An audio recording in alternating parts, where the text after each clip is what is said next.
저를 무시하던 그 은행, 지금은 제 돈이 빠져나간 자리에서 울고 있대요. 그 말을 하며도 제 목소리는 차분했습니다. 분노 대신 오히려 마음이 고요했지요. 이제야 알겠어요. 조용한 사람의 침묵이 세상에서 제일 무서운 복수라는 걸. 그날의 저는 그저 평범한 할머니였습니다. 낡은 경차를 몰고 국밥 냄새가 밴 점퍼를 입고 은행으로 향하고 있었지요. 그러나 그들의 눈엔 저는 돈 없는 노인이자 빚내러 온 가난한 사람이었을 겁니다. 은행 유리문을 밀고 들어서자 안쪽 공기가 달랐습니다. 향수 냄새와 차가운 에어컨 바람이 섞여 있었습니다. 저는 잠시 멈춰 섰어요. 유리문에 비친 제 모습이 낯설었습니다. 주름진 얼굴, 굳은 손, 오래된 점퍼. 하지만 그 아래엔 3천억의 세월이 숨쉬고 있었지요. 창구에 앉은 젊은 직원이 고개를 들었습니다. 정갈한 셔츠, 번들거리는 헤어젤 냄새, 얇은 미소. 그의 눈빛엔 이미 판단이 담겨 있었습니다. 어서 오세요. 어떤 업무 보러 오셨어요? 대출 상담 좀 하려고요. 그는 키보드를 두드리며 짧게 웃었습니다. 요즘엔 조건이 좀 까다로우신데요. 연세가 72예요.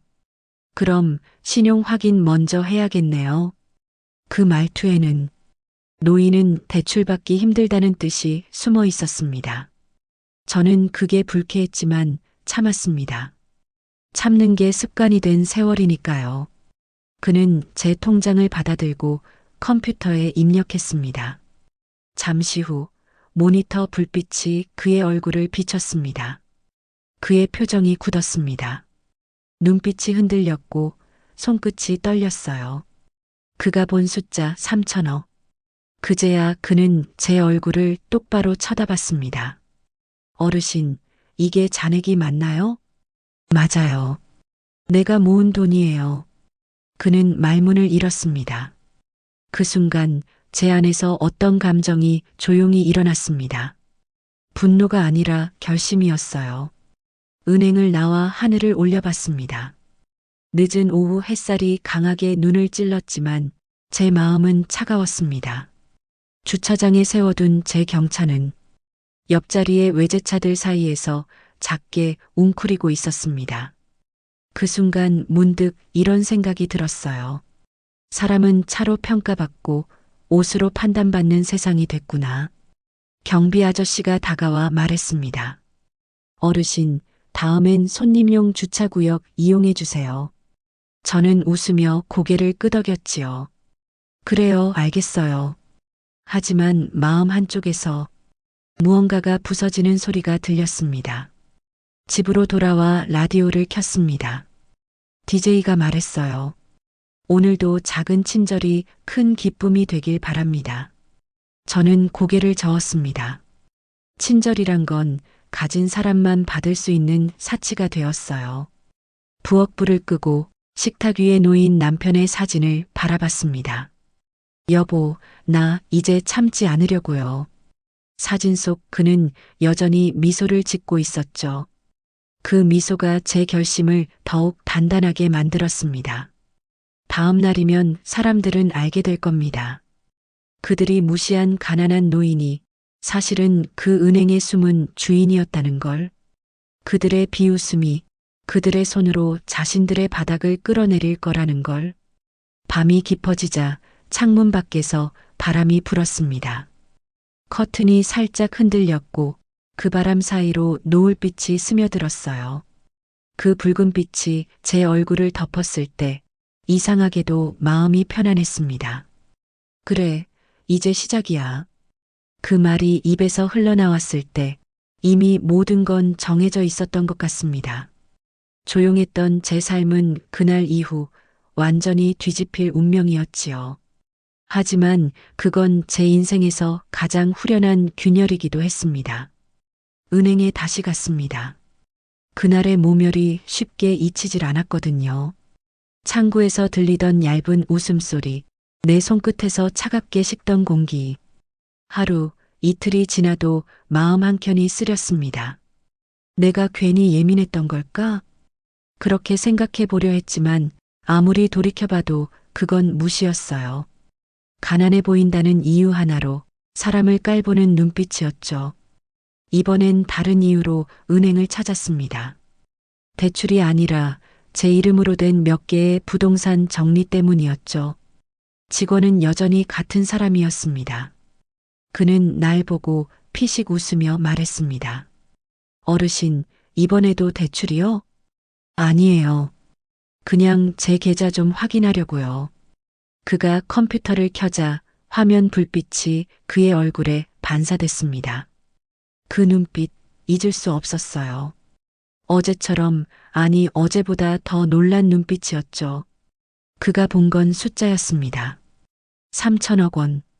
그 금액은 제 손으로 만든 인생의 무게였습니다. 그는 조심스럽게 물었어요. 어르신, 이 돈 어떻게 다 모으신 거예요? 그 질문에 저는 잠시 웃었습니다. 모은 게 아니라 버티다 보니 이렇게 됐어요. 20살에 시골 장터에서 국밥 장사를 시작했습니다. 큰 냄비 하나, 허름한 간이 천막 하나로. 그때 하루 매상은 3,000원이었어요. 아침마다 돼지뼈를 삶고 밤마다 국물을 식히며 하루를 버텼지요. 남편은 목수였어요. 돈을 많이 벌진 못했지만 손재주는 좋았습니다. 그 사람은 늘 말했죠. 복자야, 땅은 팔지 마. 세상은 변해도 땅은 남는다. 그 말을 믿고 30년 동안 땅을 지켰습니다. 아무도 신경 쓰지 않던 외곽 농지였는데 시간이 흘러 재개발이 시작됐죠. 갑자기 그 땅값이 치솟았습니다. 처음엔 놀라서 잠도 못 잤어요. 그 돈이 들어왔을 때 사람들은 축하했지만 저는 오히려 불안했습니다. 이걸 어떻게 지켜야 하지? 그때 도와준 사람이 있었죠. 국밥집 단골이던 회계사 윤태섭 씨였습니다. 그가 조용히 말했습니다. 복자 씨, 욕심내지 말고 나눠서 넣어요. 은행이 아니라 자산으로 생각해야 합니다. 그의 말대로 저는 돈을 쪼개서 여러 계좌에 나눴고 그 중 하나가 지금 문제의 그 은행이었어요. 그때부터였죠. 저는 돈이 많아도 세상은 여전히 날 없어 보이는 사람으로 본다는 걸 깨달았습니다. 직원은 여전히 어색한 미소를 지었습니다. 아, 어르신, 제가 어제는 실수를 좀 했네요. 그 금액이면 뭐 정말 대단하시네요. 대단한 건 아니에요. 그저 오래 살았을 뿐이에요. 그가 고개를 끄덕였지만 그의 눈빛은 여전히 불편했습니다. 돈이 있다는 걸 알고 나서야 바뀌는 태도, 그게 더 서글펐어요. 지점장 서미경이 다가왔습니다. 깔끔한 말투, 정제된 표정.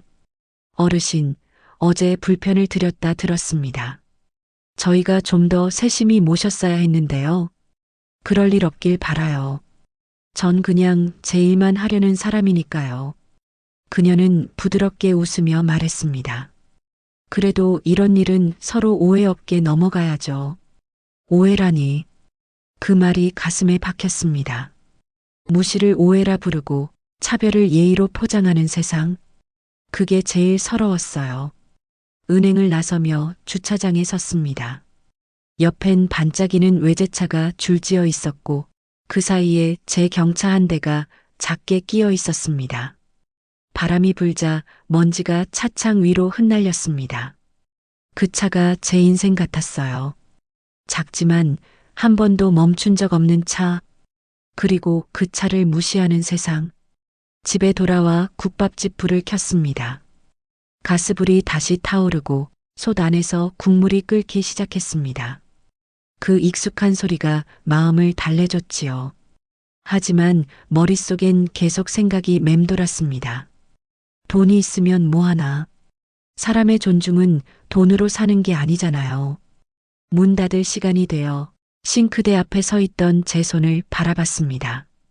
기름때 묻은 손, 굳은 살 박힌 손. 이 손이 만든 돈이 3천억인데 오늘 그 손이 없어 보인다는 말을 들었어요. 그게 마음에 깊이 박혔습니다.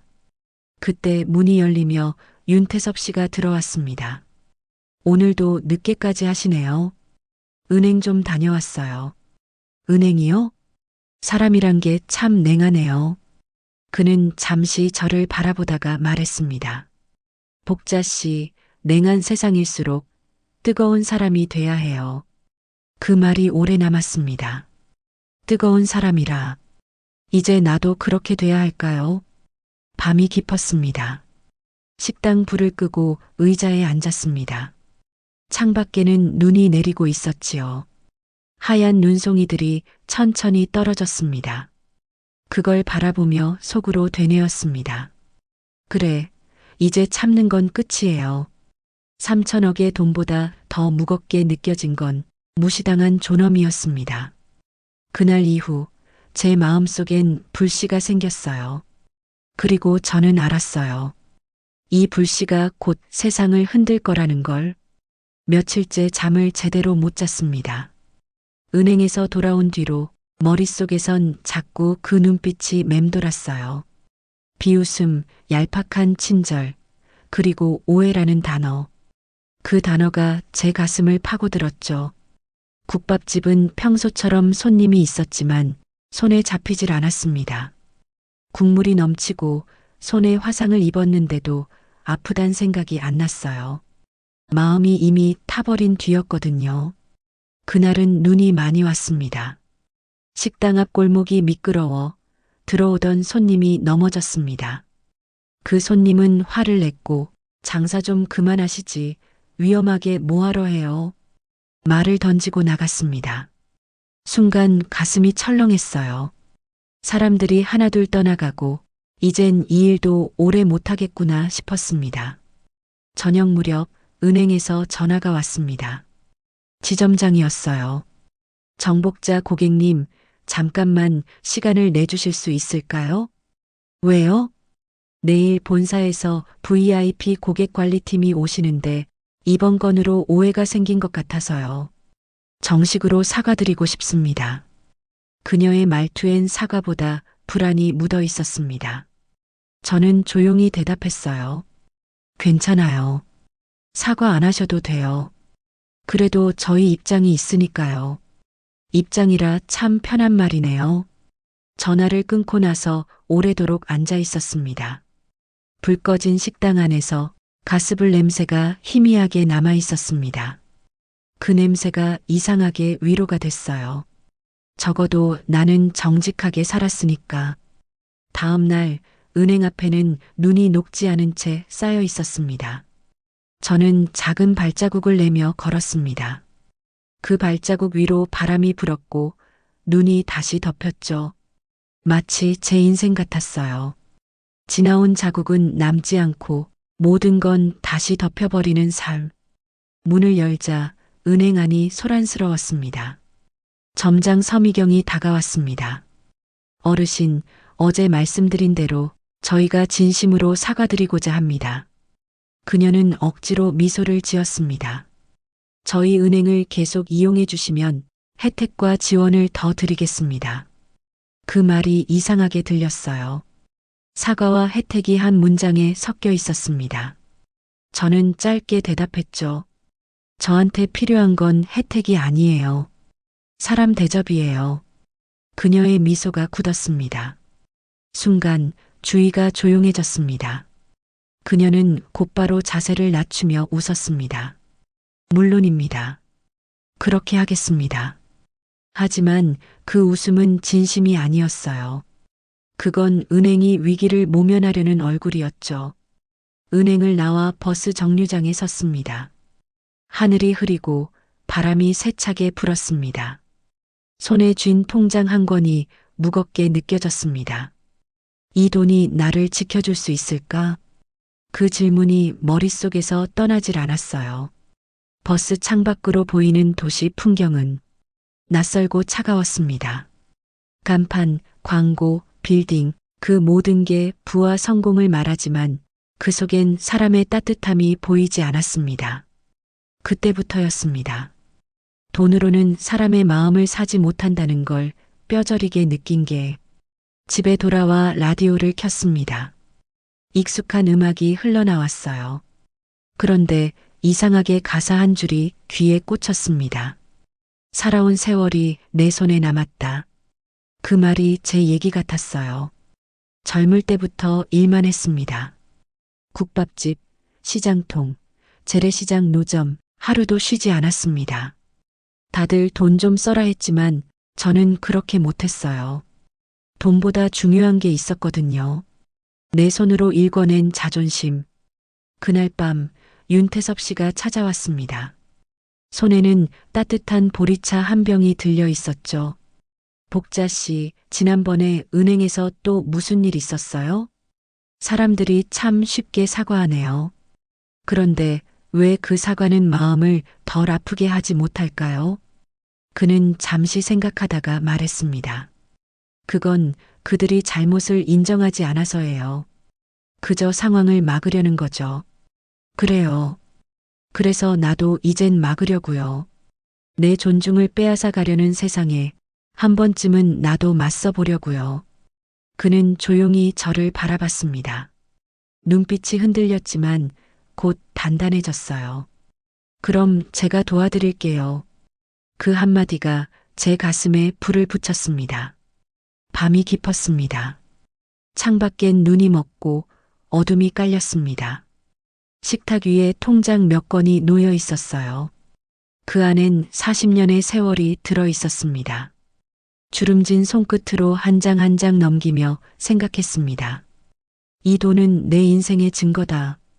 그리고 이제 내 존엄을 지킬 무기가 될 거다. 저는 펜을 들어 숫자를 적기 시작했습니다. 조용히 한 줄씩 은행 이름을 하나씩 써내려갔습니다. 윤태섭 씨의 말이 떠올랐어요. 복자 씨, 사람은 조용히 준비할 때 가장 강해요. 창문 너머로 새벽빛이 스며들었습니다. 하늘은 여전히 흐렸지만 제 마음 한켠엔 아주 작은 불빛이 켜졌습니다. 절망은 여전히 깊었지만 그 속에서 희망의 씨앗이 싹트고 있었습니다. 그날 이후 저는 완전히 달라졌습니다. 이제는 참는 대신 계산하기로 했어요. 감정은 식었지만 머리는 그 어느 때보다 차가웠습니다. 무시한 사람은 잊을 수 없지만 그들의 약점은 잊지 않는다. 그게 제가 배운 세상의 법칙이었죠. 윤태섭 씨를 다시 만난 건 그 주 주말이었습니다. 그는 제 표정을 보고 바로 알아차렸어요. 결심하신 얼굴이네요. 네. 이번엔 제 방식으로 되돌려 주려고요. 그는 고개를 끄덕였습니다. 그럼 진짜로 움직이죠. 우린 작은 카페 구석자리에 앉았습니다. 윤태섭 씨는 노트북을 꺼내 들었고 저는 통장을 꺼냈습니다. 각 은행별로 나뉘어 있던 제 예금 내역, 그가 그것들을 하나하나 엑셀로 정리했습니다. 총 3,027억. 그중 1,200억이 문제의 은행에 묶여 있네요. 다 옮길 수 있을까요? 가능하죠. 단 조용히 해야 합니다. 한 번에 빼면 바로 본사 경보가 울릴 겁니다. 저는 미소를 지었습니다. 경보라 그 소리 듣게 해줘야죠. 며칠 뒤 은행의 첫 송금이 진행됐습니다. 소액처럼 보이지만 실제론 대형 거래 계좌에서 자금이 빠져나가는 신호였습니다. 윤태섭 씨는 전산망을 분석하며 낮은 목소리로 말했습니다. 오늘은 테스트예요. 반응을 보죠. 다음 날 뉴스에 작게 떴습니다. 은행 VIP 예금 이단 이탈, 내부 점검 착수. 지점장 서미경의 얼굴이 순간 떠올랐습니다. 아마 지금쯤 보고서를 쓰며 손이 떨리고 있겠지요. 하지만 그건 시작에 불과했습니다. 3일 뒤 우리는 모든 계좌 인출을 한꺼번에 실행했습니다. 새벽 9시 영업 시작 10분 전이었습니다. 시스템이 열리자마자 30개의 계좌에서 동시다발로 자금 이동 명령이 들어갔습니다. 윤태섭 씨가 화면을 보며 속삭였습니다. 지금이에요. 그의 손끝이 전송 버튼을 눌렀습니다. 잠시 후 모니터에 떴습니다. 출금 완료 3027억. 저는 그 숫자를 보며 숨을 깊게 들이마셨습니다. 그리고 조용히 말했어요. 이제 그들이 내 이름을 기억하겠죠. 은행은 바로 혼란에 빠졌습니다. 전화가 빗발쳤고 본사에선 비상회의가 열렸다고 들었습니다. 그날 저녁 뉴스엔 VIP 고객 이탈, 은행 주가 하락이라는 자막이 떴습니다. 서미경 지점장은 급히 전화를 걸어왔습니다. 정 고객님, 무슨 일이신가요? 갑자기 이렇게. 무슨 일이라뇨? 저는 제 돈을 옮겼을 뿐이에요. 혹시 저희가 실수요? 아니요. 정확히 한 게 하나 있죠. 네. 날 무시한 거요. 짧은 침묵 끝에 전화기 너머로 숨소리만 들렸습니다. 저는 천천히 말을 이었습니다. 서 지점장님, 이제부터는 제가 먼저 전화할 일 없을 겁니다. 그리고 전화를 끊었습니다. 그날 밤 국밥집 불을 켜지 않았습니다. 불빛 하나 없는 어둠 속에서 그동안 꾹 눌러왔던 감정이 천천히 올라왔습니다. 분노가 아니었습니다. 해방감이었어요. 누구에게도 고개 숙이지 않아도 되는 기분. 창문 밖에는 비가 내렸습니다. 유리창에 빗방울이 부딪힐 때마다 마치 오래된 상처가 씻겨 내려가는 것 같았습니다. 며칠 뒤 윤태섭 씨가 찾아왔습니다. 신문을 하나 들고 있었습니다. 은행, 내부 감사 착수, 대형 VIP 고객 이탈 파문. 그 기사 아래에는 제 이름의 이니셜이 작게 표시돼 있었어요. 복자 씨, 이제 세상이 알게 됐어요. 그래요. 근데 신기하네요. 뭐가요? 복수는 이렇게 조용한 건 줄 몰랐어요. 그런데도 세상이 이렇게 시끄럽네요. 우린 서로를 바라보며 웃었습니다. 짧고 고요한 웃음이었지만 그 웃음 안에는 40년의 억울함이 녹아 있었습니다. 며칠 후 은행에서 다시 연락이 왔습니다. 이번엔 본사 본부장이 직접 찾아오겠다고 했습니다. 정 고객님, 공식적으로 사과드리고 싶습니다. 늦었네요. 이미 제 돈이 당신들보다 더 빨리 움직였는데. 그가 머뭇거리며 물었습니다. 그럼 저희에게 다시 기회를 주실 생각은 없으신가요? 기회요? 사람이 사람에게 주는 건 기회가 아니라 존중이에요. 그 말에 그는 아무 말도 하지 못했습니다. 그날 밤 윤태섭 씨가 웃으며 말했습니다. 첫 번째 반격, 완벽히 성공했어요. 그래요. 근데 이건 반격이 아니라 경고예요. 경고요? 무시하면 어떤 결과가 오는지 그걸 세상이 배워야 하니까요. 창문 밖엔 달빛이 내렸습니다. 경차가 조용히 식당 앞에 서 있었습니다. 작은 차, 낡은 차, 하지만 이제 그 안에 담긴 건 단순한 생활이 아니라 존엄의 무게였습니다. 저는 혼잣말처럼 중얼거렸습니다. 이제 시작이에요. 이건 끝이 아니라 진짜 첫 반격의 시작. 처음엔 이겼다고 생각했습니다. 은행은 무너졌고 뉴스는 제 이름을 다뤘습니다. 경차 할머니의 3천억 인출 사태. 사람들은 박수를 쳤습니다. 통쾌하다. 시원하다. 하지만 그 박수 소리가 오래가지 않았습니다. 며칠 후 그 박수는 의심과 비난으로 바뀌었어요. 뉴스는 방향을 바꿨습니다. 거액 예금주, 불법 자산 은닉 의혹, 익명 후원금 세탁 정황 포착. 그리고 그 기사 하단엔 제 얼굴이 흐릿하게 찍혀 있었어요. 처음엔 웃어넘겼습니다. 설마 나 같은 늙은이를 건드리겠어? 하지만 세상은 그런 설마를 무너뜨릴 만큼 냉정했어요. 은행 본사는 빠르게 움직였습니다. 그들은 언론에 보도 자료를 냈습니다. 내부 직원의 단순 실수로 인한 오해이며 해당 고객과의 금전적 거래는 정상 절차에 따라 처리되었다. 그 문장 속엔 무시 대신 거짓이 자리 잡고 있었죠. 윤태섭 씨가 서류를 들고 뛰어왔습니다. 복자 씨, 이건 고의예요. 그들이 여론을 돌리려는 겁니다. 나를 범죄자로 만들겠다는 거네요. 그렇죠. 그럼 본사 책임이 줄어드니까요. 그의 목소리가 떨렸습니다. 그가 분노할 때마다 저는 이상하게 더 차분해졌어요. 태섭 씨, 세상은 늘 그래요. 강한 사람은 틀려도 용서받고 약한 사람은 맞아도 비난받죠. 그는 고개를 숙였습니다. 그렇다고 이렇게 당할 순 없어요. 당하는 게 아니에요. 지켜보는 거예요. 누가 끝까지 버티는지. 며칠 뒤 경찰서에서 연락이 왔습니다. 조사 협조 요청이었습니다. 은행 측에서 거래 경위 확인을 이유로 제 계좌를 조사 의뢰했대요. 경찰은 정중했지만 그들의 말투엔 묘한 의심이 섞여 있었습니다.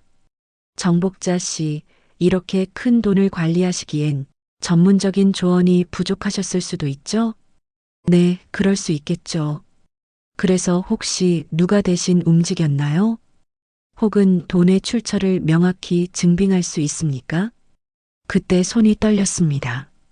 출처. 그 한 단어가 40년의 세월을 짓밟는 것 같았어요. 국밥집 냄비 옆에서 땀 흘리며 번 돈의 냄새가 아직도 손에 남아 있는데 그들은 그걸 의심의 냄새로 바꿔놓았습니다.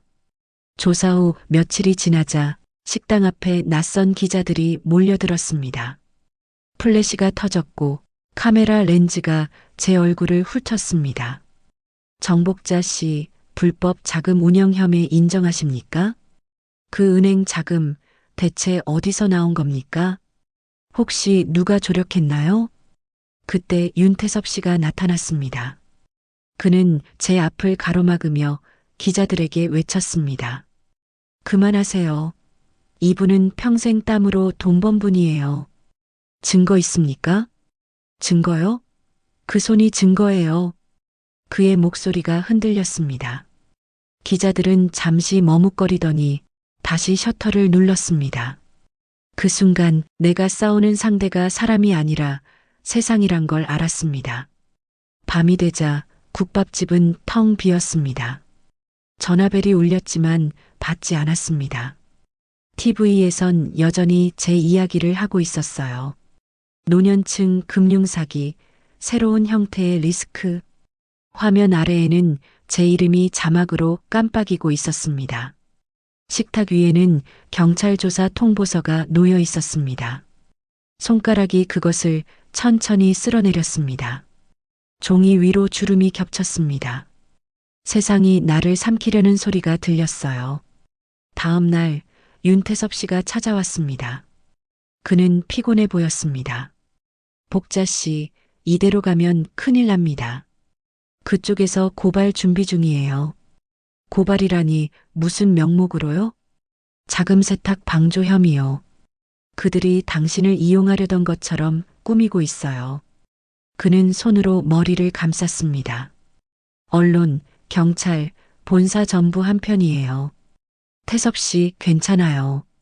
이 세상에서 진실은 늦게 오지만 결국엔 오거든요. 그 사이에 우리가 망가질 수도 있어요. 저는 조용히 미소를 지었습니다.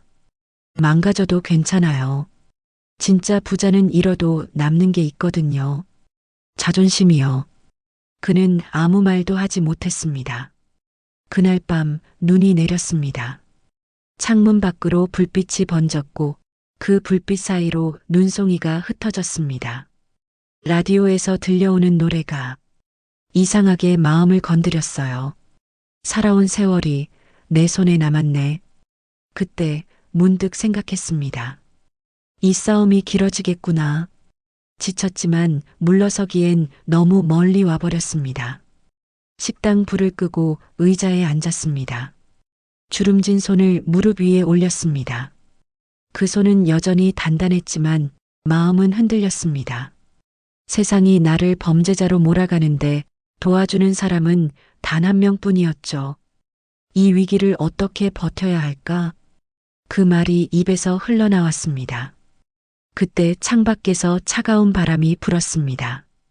경차가 가로등 밑에 서 있었습니다. 작고 낡았지만 언제나 제 곁을 지켜주던 차. 그걸 보며 속삭였어요. 괜찮아. 아직 안 끝났어. 그 한마디가 절망 속에서 유일하게 피어오른 희망이었습니다. 내일이 두려워도 끝까지 싸워야 한다는 결심이 다시 불붙었습니다. 세상은 여전히 저를 의심했습니다. 하지만 이제는 두렵지 않았어요.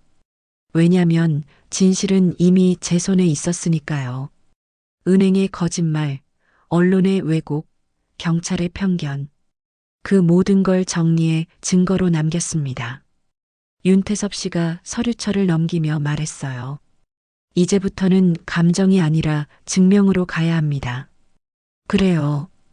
이제 말이 아니라 숫자로 보여줄 때예요. 우린 밤마다 카페 구석에서 회의를 했습니다. 은행 거래 기록, 통화 내역, 기자들의 기사 초안. 모두 모았습니다. 윤태섭은 작은 USB를 건넸어요. 여기 들어 있습니다. 서미경 지점장이 본사 지시로 여론을 조작한 증거예요. 어떻게 구한 거예요? 본사 내부 회의 녹취예요. 익명 제보자가 보냈습니다. 그 순간 손끝이 떨렸습니다. 누군가는 내 편이구나. 그게 사람에게 얼마나 큰 힘이 되는지 그때 처음 알았어요. 며칠 후 윤태섭 씨는 저를 대신해 변호사와 만났습니다. 그리고 법적 대응이 시작됐습니다. 기자회견을 하자는 제안이 나왔지만 저는 조용히 고개를 저었습니다. 난 소리치는 사람이 되고 싶지 않아요. 조용히 하지만 똑똑하게 이길 거예요. 그 말대로 싸움은 조용히 시작됐습니다. 저는 기자들을 만나지 않았습니다. 대신 한 장의 공개 서한을 언론사에 보냈습니다. 나는 평생 국밥을 팔며 세금을 냈고 그 돈으로 은행을 신뢰했습니다. 하지만 그 은행은 나를 의심했고 세상은 그들의 말을 믿었습니다. 이제 진실을 보여드리겠습니다. 그 편지는 하루 만에 퍼졌습니다. 댓글이 달렸고 그 할머니가 맞다는 여론이 서서히 움직이기 시작했습니다. 그 무렵 은행 내부에서도 변화가 일어나고 있었습니다. 한 직원이 익명으로 기자에게 이메일을 보냈다고 합니다. 본사 지시로 VIP 고객을 리스크 고객으로 조작했다. 그 한 줄이 언론에 보도되자 모든 상황이 뒤집혔습니다. 뉴스 헤드라인이 바뀌었습니다. 경차 할머니 사건, 내부 은폐 정황 포착, 직원들 지시 있었다 폭로. 그날 은행 본사 회의실은 아수라장이었다고 들었습니다. 서미경 지점장은 급히 사표를 냈고 본부장은 징계대기 명령을 받았습니다. 다음 날 본사 대표가 저를 찾아왔습니다. 회색 양복에 구두가 번들거렸습니다. 그는 식당 문 앞에서 고개를 숙였습니다. 정복자 고객님, 진심으로 사과드립니다. 이제야 오셨네요. 늦었지만 마음은 진심입니다. 그 마음이 진심이면 제게 사과하지 말고 당신들이 무너뜨린 사람들에게 사과하세요. 그 말에 그는 고개를 들지 못했습니다. 식당 안은 조용했습니다. 국밥 냄비에 끓는 소리만 들렸죠. 며칠 뒤 뉴스엔 또 다른 보도가 나왔습니다. 정복자, 은행의 주요 주주로 밝혀져 실제 자산 규모 3천억 아닌 4,200억. 세상이 또다시 놀랐습니다. 저는 기자의 질문에 조용히 답했습니다. 나는 그저 내 이름을 존중받고 싶었을 뿐이에요. 그날 저녁 윤태섭 씨가 와서 웃으며 말했습니다. 이제 세상이 당신한테 고개 숙였어요. 아니요. 이제야 제 삶이 제자리를 찾은 거예요. 서미경에게서 편지가 왔습니다. 짧은 손편지였습니다. 어르신, 제게도 어머니가 있습니다. 그분께 너무 닮은 분을 제가 함부로 대했네요. 죄송합니다. 편지를 읽으며 오래 침묵했습니다. 그녀의 잘못은 크지만 그 사과엔 인간의 온기가 느껴졌습니다. 저는 펜을 들어 짧게 답장을 썼습니다. 미안한 마음이 있다면 앞으론 사람을 먼저 보세요. 겉이 아니라 그 안을. 그날 밤 창문 밖에 비가 내렸습니다. 식당 불을 끄고 의자에 앉았습니다. 오랜만에 마음이 편했습니다. TV 뉴스에선 마지막 자막이 흘러나왔습니다. 경차 할머니, 은행 개혁의 상징이 되다. 저는 웃으며 중얼거렸습니다. 그래, 이제 이게 진짜 반전이지. 다음 날 아침 해가 환하게 떴습니다. 식당 문 앞에 노인이 한 분 서 계셨습니다. 손에는 낡은 통장이 들려 있었어요. 어르신, 저도 이제 은행이 무서워요. 어디 가면 괜찮을까요? 저는 미소를 지으며 말했습니다. 사람이 먼저인 곳이면 어디든 괜찮아요. 돈보다 마음이 먼저인 곳으로 가세요. 그 말에 노인은 고개를 끄덕였습니다. 햇살이 식당 유리창에 반사되어 반짝였습니다. 그 빛이 마치 새 인생의 신호 같았습니다. 모든 일이 정리된 뒤에도 마음이 쉽게 가라앉지 않았습니다. 사람들의 박수, 언론의 기사, 그 모든 소음이 멀어질수록 오히려 공허했습니다. 이제 끝났구나. 그렇게 생각했지만 인생은 언제나 마지막에 한 장을 더 남겨둡니다. 어느 날 아침 등기우편이 도착했습니다. 보낸 사람은 고 김태연, 남편의 이름이었습니다. 심장이 덜컥 내려앉았어요. 그 이름을 본 지 20년 만이었거든요. 봉투 속엔 오래된 편지 한 장과 낡은 서류가 들어 있었습니다. 편지 봉투 위엔 그의 필체로 쓰인 문장 한 줄이 있었습니다. 복자야, 세상은 내 손으로 바로잡아야 한다. 손이 떨려서 편지를 펼치지 못했습니다. 숨을 한번 고르고 천천히 읽기 시작했어요. 복자야, 내가 세상을 떠나면 내가 홀로 견뎌야 할 시간이 많을 거야. 하지만 그때쯤이면 세상이 달라져 있을 거야. 그날이 오면 이 서류를 열어보렴. 그 서류는 은행 주식명의 변경 서류였습니다. 남편은 생전에 자신이 일하던 회사의 비리를 폭로하려다 해고되면서 그 회사의 모기업이던 은행의 지분 일부를 비밀리에 매입해둔 것이었습니다. 그리고 그 지분이 재개발과 함께 불어나 이제 제가 은행의 최대 주주가 되어 있었다는 사실이 밝혀졌습니다. 변호사에게 전화를 받았을 때 손에서 휴대폰이 미끄러질 뻔했습니다. 정복자 고객님, 믿기 어려우시겠지만 남편분 명의로 남겨진 주식들이 지금 합쳐지면 당신이 은행의 최대 주주입니다. 제가요? 네. 더 이상 그들은 당신 고객이 아니라 당신이 그들의 주인입니다. 그 말을 듣는 순간 숨이 멎는 듯 했습니다. 눈앞이 하얗게 빛났어요. 그들이 나를 무시하던 그 자리에서 이제는 그들이 제 이름을 불러야 하는 세상이 된 겁니다. 윤태섭 씨가 제 앞에 앉아 서류를 정리하며 말했습니다. 복자 씨, 세상은 진짜 돌고 도네요. 결국 은행이 은행 주인을 무시한 셈이에요. 웃기죠? 내가 그 돈을 벌 때 그들은 나를 깔봤는데 알고 보니 그들이 내 밑에서 일하고 있었네요. 저는 조용히 웃었습니다. 그 웃음엔 분노도 승리감도 없었습니다. 그저 긴 세월의 끝에 찾아온 해방감만 남았죠. 며칠 뒤 은행 본사에서 연락이 왔습니다. 정 회장님이라는 호칭으로요. 그때 이상하게 웃음이 나왔습니다. 그 단어가 제 이름 앞에 붙을 줄은 몰랐거든요. 서미경이 직접 찾아왔습니다. 이전처럼 당당하지 않았습니다. 작은 서류 봉투를 내밀며 고개를 숙였습니다. 어르신 아니 회장님, 이건 제 개인 기록이에요. 본사 조작 지시, 언론 로비 정황 모두 담겨 있습니다. 이제 제가 책임지겠습니다. 미경 씨, 그녀가 놀란 눈으로 저를 봤습니다. 사람이 잘못을 인정하는 순간 이미 절반은 용서받은 거예요.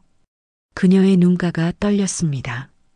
그리고 낮은 목소리로 말했어요. 감사합니다. 앞으로 사람을 먼저 보겠습니다. 겉모습이 아니라 그 마음을요. 그날 밤 윤태섭 씨가 식당에 찾아왔습니다. 신문 한 장을 들고 있었습니다. 정복자 회장, 은행 경영 참여 선언. 3천억의 주인, 정의를 세우다. 그는 웃으며 말했습니다. 복자 씨, 이제 진짜 끝났네요. 아니요. 이건 끝이 아니라 시작이에요. 며칠 뒤 기자회견이 열렸습니다.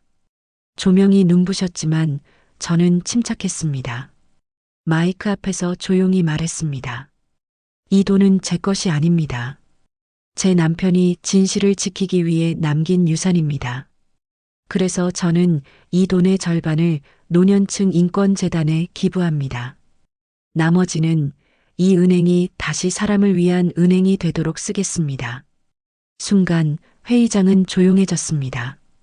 플래시만 터졌고 저는 그 속에서 남편의 목소리를 들은 듯 했습니다. 복자야, 잘했어. 집으로 돌아오는 길 눈이 내렸습니다. 하얀 눈이 골목길을 덮고 있었습니다. 작은 경차 위에도 눈이 소복이 쌓였어요. 그 차를 바라보며 웃었습니다. 2차로 시작했는데 2차로 끝나네요. 하지만 이번엔 외롭지 않았습니다. 이젠 돈이 아닌 사람의 존중이 제 곁에 있었으니까요.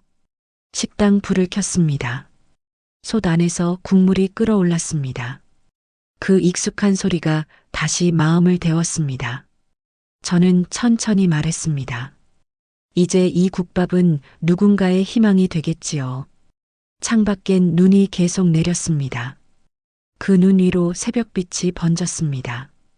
그 빛이 마치 남편의 미소 같았어요. 여보, 이제 진실이 세상에 닿았어요. 겨울이 지나고 봄이 왔습니다. 식당 앞 골목길엔 노란 개나리가 피었습니다. 언제 이렇게 따뜻해졌을까요? 눈 대신 바람이 불었고 그 바람에선 이제 냉기가 아닌 생명 냄새가 났습니다. 은행 사건이 마무리된 지 석 달, 세상은 조금 달라졌습니다. 뉴스는 더 이상 나를 경차 할머니라 부르지 않았어요. 대신 사람을 믿는 은행의 상징이라고 불렀습니다. 이젠 출근하는 직원들이 먼저 인사합니다. 회장님, 좋은 아침입니다. 그 말이 아직 어색하지만 나쁘진 않았습니다. 내가 앉아 있는 자리가 높아졌다고 해서 내 마음이 달라진 건 아니니까요. 서미경은 여전히 그 은행에서 일하고 있습니다. 하지만 이제는 고객 상담 부서로 자리를 옮겼죠.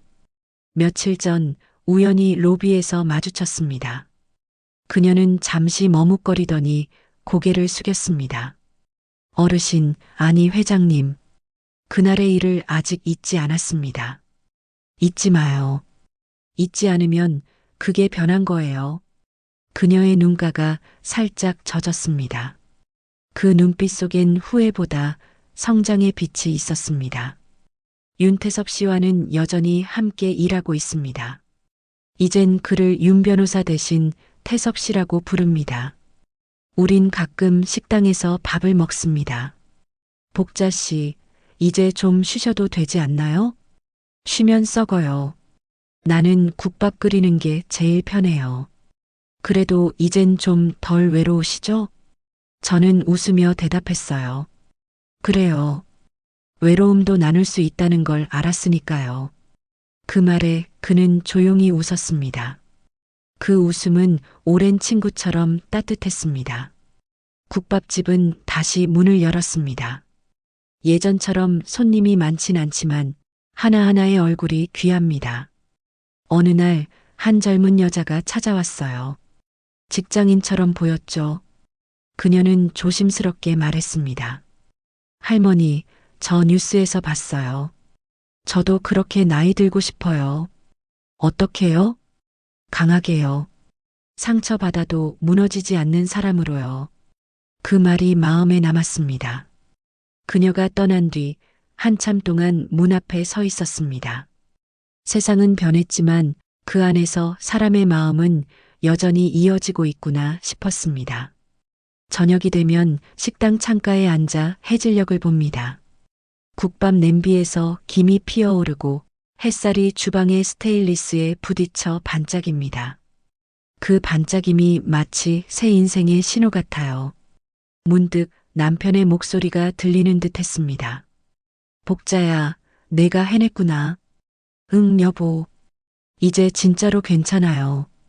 그때 눈물이 살짝 고였지만 이젠 슬프지 않았습니다. 그건 오래된 그리움이 감사로 변해가는 눈물이었어요.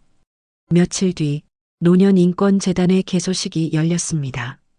그 자리엔 젊은 직원들과 노인들이 함께 있었습니다. 저는 단상에 올라 짧게 인사했습니다. 젊을 땐 일로 세상을 배우고 늙으면 사람으로 세상을 배웁니다.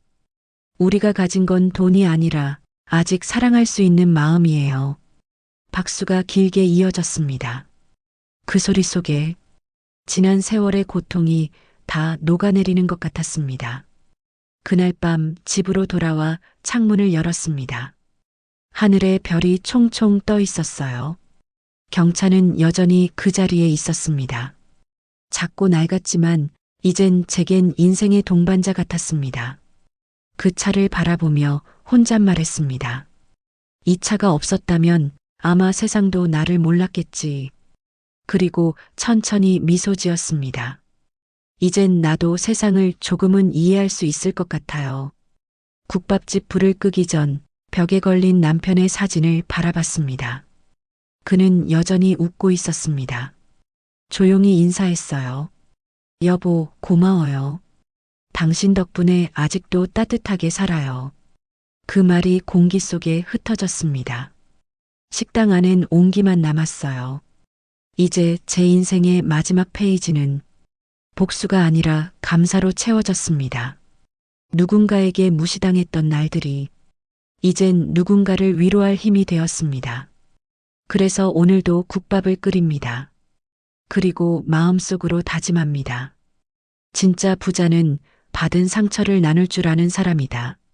창문 밖엔 새벽이 밝아오고 있었습니다. 하늘이 붉게 물들며 또 다른 하루가 시작되고 있었습니다.